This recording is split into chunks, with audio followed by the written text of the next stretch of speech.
small.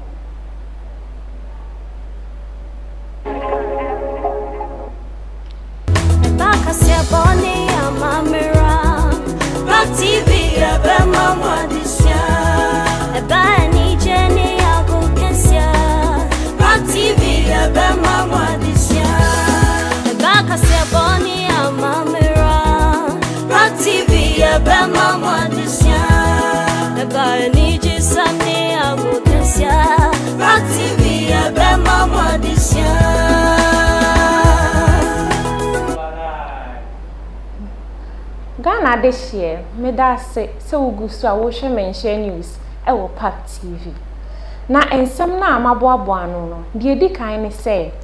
eye afibia eye bosome October nim no, eye the board of directors for Komfanochi Teaching Hospital, eye breast cancer awareness at the border road de chere ema say who any symptoms of breast cancer no tutumrika at the akọ ayaresabia eben wo se ne beya enkofa insunsanso kese emrel na eye afimu nso so de no ebeba so on the 28th of October eye bosumi yem na eye the board of directors ehihye adwumadie yi na omode kwoto eye asante hema nana konadu yadoma otoso miensa anim se omo na dwumadie yi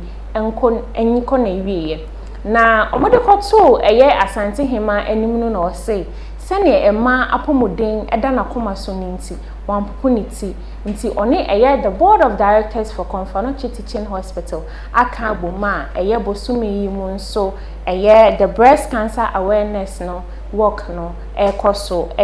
28th October. Na the atoso enso ne say the United States of America mayor Madam Karen Bass the ensem bi atodwa na nanu disemi odesoma Madam Storza Kimberly ena odi dwumadie odi nanu disem esoma no wo ebra omofri Memphis eba owura yewura ote kokoso enchen na Madam Karen Bass edi atodwa say ohwe dwuma so yewura ote kokoso edia opese onene kabom na dwumadi a odi efa health ho efa education ho sanitation ho a odi ewo oman Ghana mu no opese oboa na dwumadi no ekoso ena o say Los Angeles Ghana fo a omo Los Angeles enkankane asanteman fo a omo Los Angeles oni omunkita hodie no stronko kra we kire asanteman nkita hodie stronko a ene ye do a ye ko baabia ye dan no edi na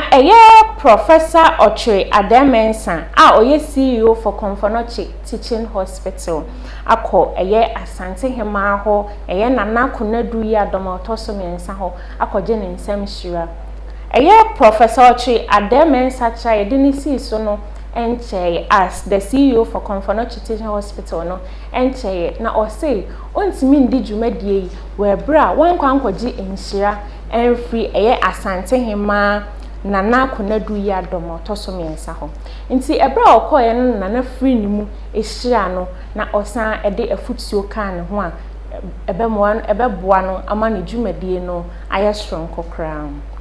na mensem no de atwato ene se enche bia ena professor a oye CEO for Komfanochi Teaching Hospital yi ode betu yewura otumfo osei tutu enim se Komfanochi no ehia eniema bebra ebeboa omo ama omo dwumadie no akoso na esan se omo ni niema bia ebeboa omo nti ema omo dwumadie no omo brepa nti yewura na ano akwaside ya etwa mu ya ena odi esine na so se obe raise $10 million ede ama Komfanochi Teaching Hospital na aboa ama niema omo hia nyina no omo nsaka na aboa omo dwumadie no akoso na otumfo hia hene ohene baboache ejei enso editudwa wo akwaside na asese onim enya ne wonwa se otumfo ede dwumadie we esine na so esanse ono de ne nkrofo apomudin ehia ne pa nti ebra otumfo ka se oberezi sikai ni ede aboa Komfanochi Teaching Hospital no anya ne wonwa kra aha ena ebra be makwan ama me di dwumadie no esi me din de maame afia amache me da ase se oje ebre na wo share mention news.